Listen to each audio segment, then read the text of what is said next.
একটি বাসার ভিতর দুইটা কাওয়া ছিল।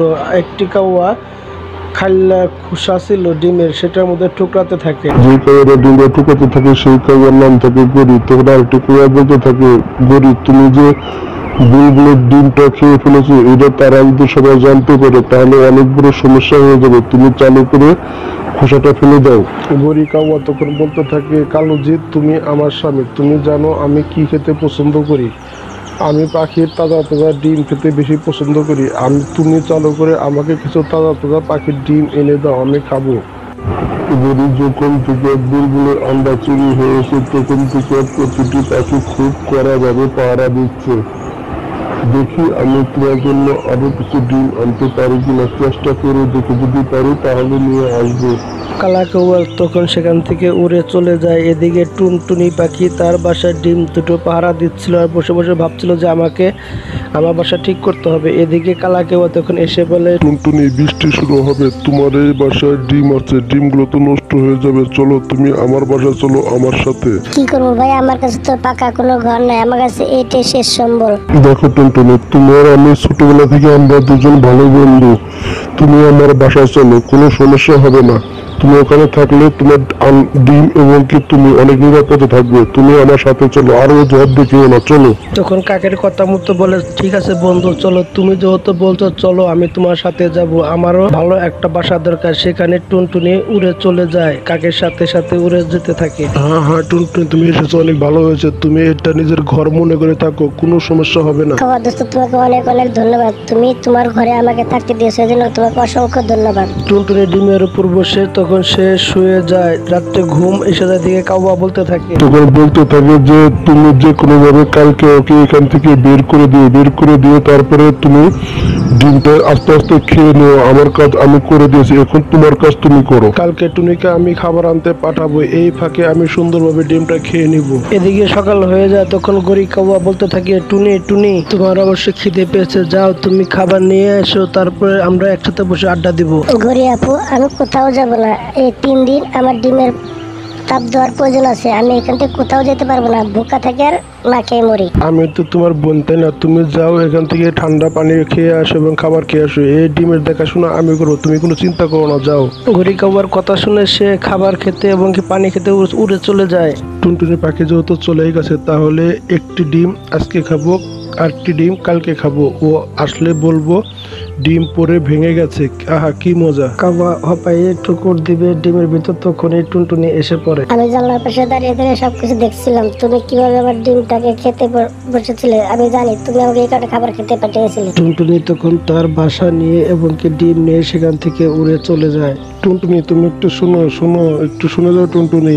ঘুরি, তুমি এটা কি করলে? তুমি এত সুন্দর খাবারটা তুমি হাতছাড়া করলে, প্রতিটা কাম তুমি নষ্ট করে ফেলো, তুমি একটা কাজ ঠিকঠাক মতো করতে পারো না। আগে মাসে বিশ্বাস জিতে নিতে হয়, তারপরে সব রকম পদক্ষেপ নিতে হয় খাওয়ার জন্য। ওই টুনটুনি যে এত চালাক ছিল আমি জানতামই না, সে অনেক চালাক, সে আমাকে খেতে চান্সই দেয়নি। আমি ওর পিছু ছাড়বো না, আমি ওর ডিম খেয়ে ছাড়বো। ঘড়ি কাওয়া তখন টুনটুনির পিছে পিছে উড়ে চলে যায়। টুনটুনি বড় একটি গাছে তার বাসা রেখে সে সেখানে বসে থাকে। আমি যদি সময় মতো না যেয়ে পৌঁছাতাম তাহলে শয়তান কাওয়া আমার পুরো ডিমটা খেয়ে ফেলেতো।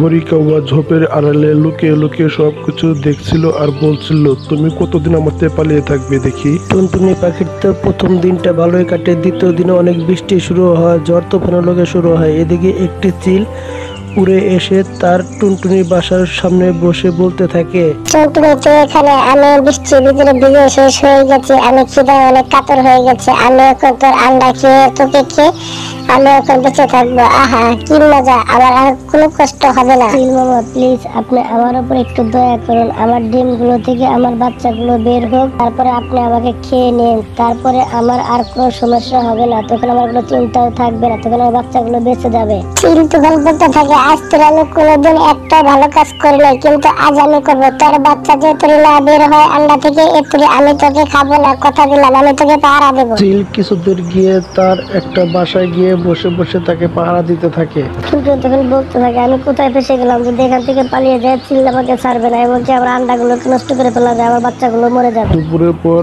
কাউয়া বলতে থাকে, এই বৃষ্টির ভিতরে যে আমার অনেক লাভ আছে, আমি খুব সুন্দরভাবে ডিমটা খেয়ে চলে আসবো, আমি এখনই চলে যাব সেখানে, তুমি যাবে নাকি? গরি, এই বৃষ্টির ভিতর দেখে শুনে যে এমন না হয় যে তোমার জান চলে যায়। তখন গরি কাওয়া উঠতে উঠতে তখন টুনটুনি বাসায় গিয়ে বসে বলতে থাকে।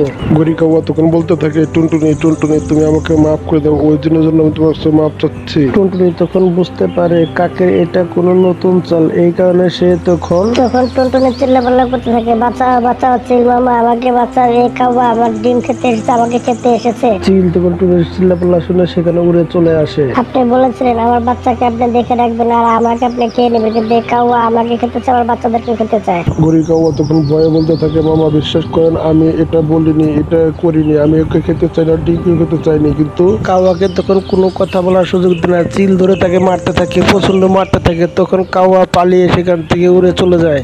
চিল তখন টুনটুনিকে বলতে থাকে, দেখো তোমার যা কিছু করার এখনই করতে হবে, আমি আর ধৈর্য ধরতে পারবো না, তোমার বাচ্চা এখনই আন্ডা থেকে বের করো, আমি তোমাকে এখনই খেয়ে নেবো, আমি আর দেরি করতে পারবো না। চিল মামা আপনি কোনো চিন্তা করেন না, বিকালবেলা পর্যন্ত আমার ডিম থেকে ছানাগুলো বের হয়ে আসবে, আমার বাচ্চাগুলো বের হয়ে আসলে আপনি আমাকে দিয়ে রাত্রেবেলা অনেক আরামে ডিনার করতে পারবেন।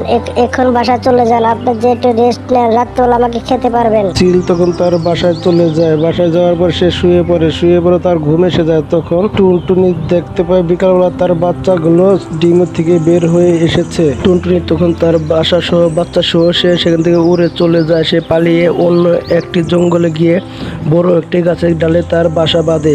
সেখানে সে গিয়ে বলতে থাকে, আমি অনেক কষ্টে বাচ্চা নিয়ে সেখান থেকে পালিয়ে এসেছি। তখন টুনটুনি বাচ্চাদেরকে বলতে থাকে, তোমরা চিন্তা করো না, বৃষ্টিটা থামলে আমি তোমাদের জন্য খাবার আনতে বের হবো, তারপরে তোমরা আর কষ্ট পাবে না, আরামে থাকবে, সুখে থাকবে আমার সাথে। অন্যদিকে গরি কাউয়া বাসায় গিয়ে কাঁদতে থাকে আর কালুকে গিয়ে বলতে থাকে, কালু কালু জানো আমাকে কি মারাটা মেরেছে পাখিটা, ঈগল পাখিটা অনেক খারাপ, আমাকে পাখনায় মেরে পাখনা আমার ভেঙে দিয়েছে, আমি এখন কিভাবে উঠবো, আমি কোনো কিছু বুঝতে পারছি না। বন্ধুরা, এটা থেকে তোমরা কি বুঝতে পারে? মায়ের ভালোবাসা সবচেয়ে বড় ভালোবাসা, মায়ের মতো ভালোবাসা কেউ দিতে পারবে না। বন্ধুরা, ভিডিও যদি ভালো লেগে থাকে তাহলে একটা লাইক করবেন, কমেন্ট করবেন, চ্যানেলটা সাবস্ক্রাইব করে পাশে থাকবেন। ধন্যবাদ আপনাদের সবাইকে আমাদের পাশে থাকার জন্য।